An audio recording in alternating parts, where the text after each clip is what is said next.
If you were a kid anytime from the 2000s and onwards, you've probably seen your fair share of SpongeBob SquarePants episodes. Everybody's favorite lovable sponge first made his debut on Nickelodeon back in May 1st, 1999. The show is set entirely in Bikini Bottom. Okay, scratch that.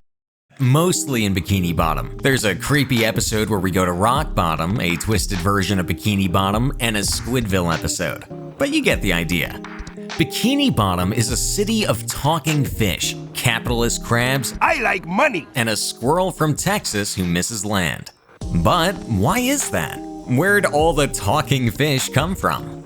On the internet, you'll find theories about how SpongeBob is actually a show about fish that have mutated because of nuclear fallout, turning all of our undersea friends into the self-aware society-building fish we always hoped our sea monkeys would be. And all of that is because there's a real Bikini Bottom that the United States dropped nuclear bombs on. This is Bikini Atoll. It's a small coral island in the Marshall Islands, a tiny island nation in the Pacific. If you go on maps right now, you'll find it between Papua New Guinea and Hawaii. Like its neighbors, this tiny cluster of islands was occupied and colonized by another country, the United States of America. Now, the US already had Vacation Central with Hawaii and other strongholds in the Pacific that served as military bases. So what use did they have for the Marshall Islands? The US turned the country into a nuclear weapons testing ground. Most of that testing happened on Bikini Atoll, on one of the coral islands. The Marshall Islands is spread out across 5 islands, just under 30 coral atolls, and some 1,556 islets. Early on, the Bikini Atoll wasn't very popular among colonizers that claimed it, like Spain, England, and Japan, because it wasn't as fertile or as lush as other areas. This meant that locals were able to retain some form of self-governance, though under the administration of whichever set of colonizers were around. But after World War II, the US military found that there was a benefit to how distant the atoll was from both sea and air traffic. It was a good place to carry out nuclear weapons testing. As the Cold War marched on, pressure mounted for the US to come up with more powerful weapons than their Soviet counterparts already had. At first, they told the locals that the testing would be temporary. They were even nice enough to move them all to Runit Atoll so they would get in the way. Whoops, we meant wouldn't get hurt. Runit Atoll was much cozier too, just a sixth the size of Bikini Atoll and hence less able to support their need for water and food. But hey, it's only a problem if it happens in your backyard. Navy Commodore Ben H. Wyatt called the testing project necessary to create atomic bombs that could end all wars, so it was all for the greater good. No worries there. As for the local Marshallese, they could also still get by. As descendants of Southeast Asian ocean voyagers, they were experts at navigating the Pacific Sea and eking out a living in its harsh, if beautiful, waters. But that thin comfort wouldn't last long. Now, we've all been taught about the bombing of Hiroshima and Nagasaki by the Americans in 1945, but most of us aren't taught about how between 1946 and 1958, the US saw the destruction they caused in Japan and decided to detonate a total of 23 more nuclear devices across 7 test sites in the reef. Inside the atoll, in the air, and underneath the water of Bikini Atoll. One of these experiments, codenamed Operation Castle, involved a bomb that was over 1,000 times more powerful than the bombs dropped on Hiroshima and Nagasaki. The detonation was named Castle Bravo, and it was a result of a miscalculation. The expected nuclear explosion was only supposed to be between 26% and 53% of the real explosion. It was so big that the nuclear fallout became the US's most significant radiological contamination in history. It affected even the crew who were in charge of firing it from a supposedly safe distance away. They were airlifted to safety after some time, but the residents of Rongelap, Utrecht, and Rongerak Atolls had to wait several days. At the Rongelap Atoll, radioactive debris and ash coated the ground, reaching up to 2 centimeters high. And with the ash came the radiation sickness.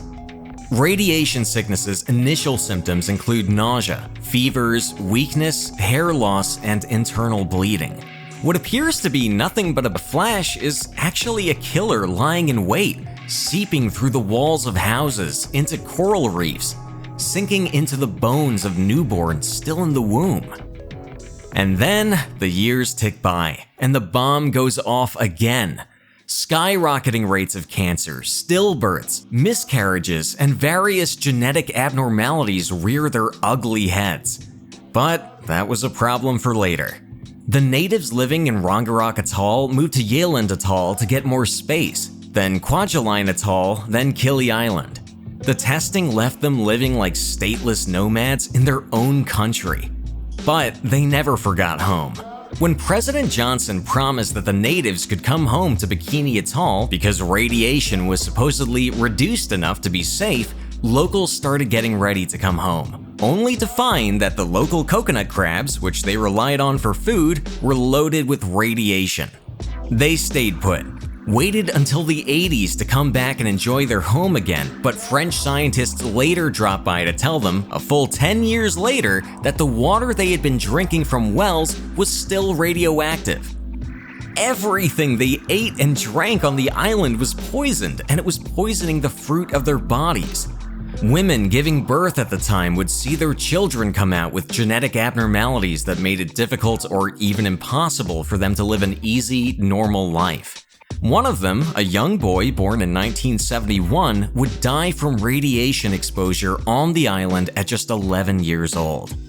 Maybe he would have enjoyed watching SpongeBob had he been born at a different time in a different place.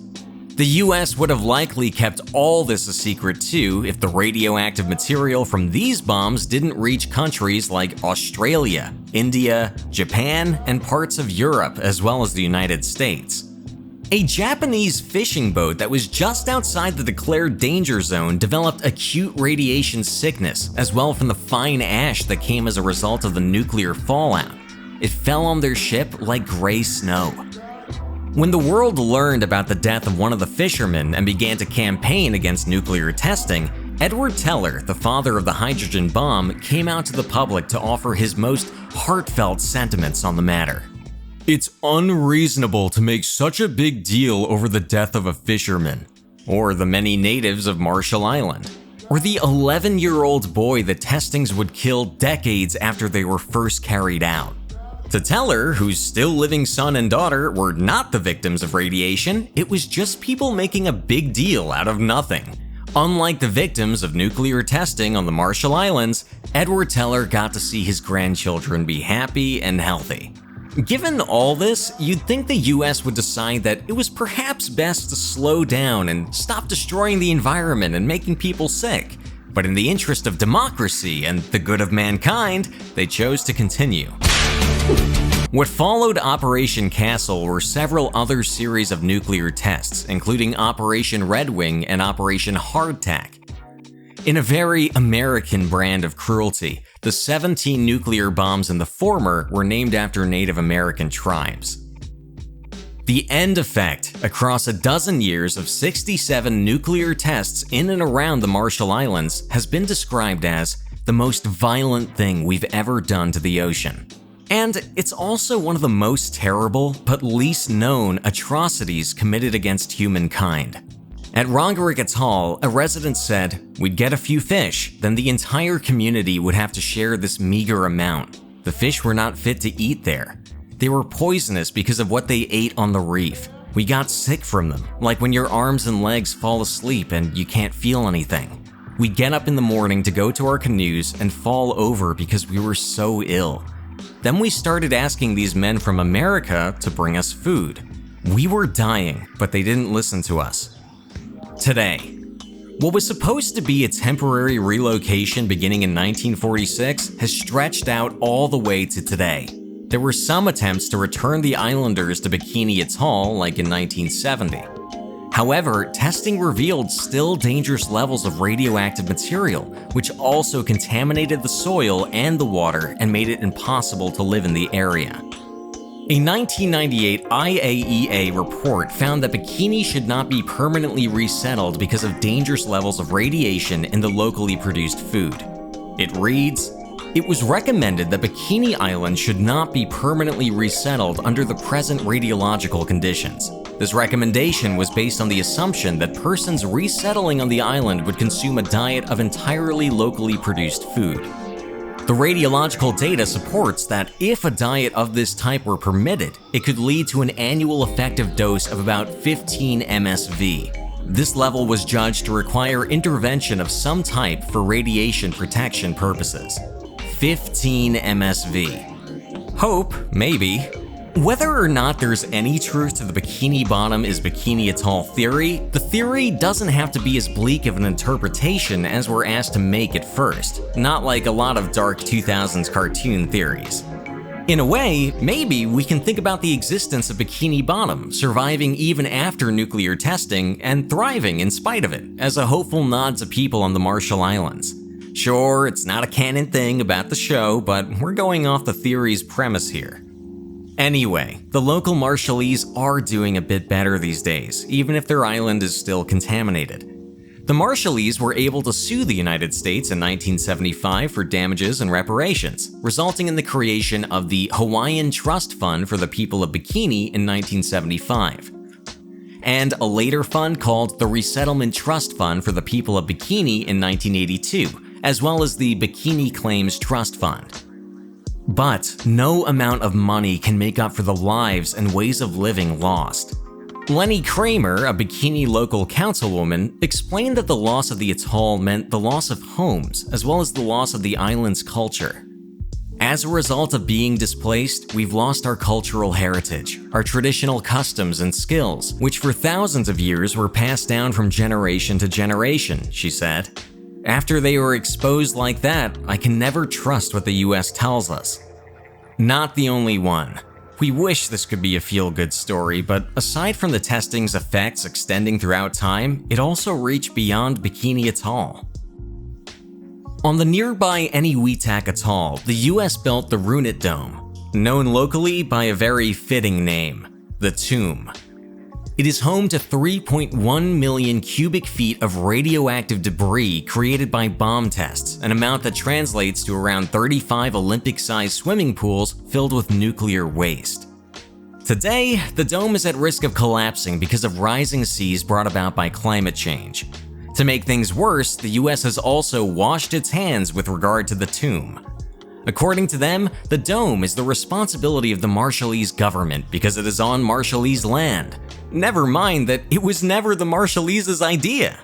Making nuclear bombing sexy. If you thought the snide comments were too much, to add insult to injury, French designer Louis Réard decided he would make a midriff-bearing swimsuit to one-up an earlier scandalously bare swimsuit called the Atom. In naming his design, he found inspiration in the first peacetime test of a nuclear bomb, which happened just days before he started promoting. And yes, he saw the sheer chaos of the bomb tests, the displacement of locals, and the destruction of the environment, and decided to give his swimsuit a name he hoped would be as explosive as what had happened to Bikini Atoll. Back to SpongeBob. Okay, but where does SpongeBob come in again? According to Tom Kenny, the voice actor who plays SpongeBob, his character's city of Bikini Bottom is indeed named after the Bikini Atoll. He denies that the characters are a result of radioactive mutations, though. Minus points for the internet theory here. Others, meanwhile, have pointed to the frequent explosions in the show, many of which are designed to mimic nuclear mushroom clouds.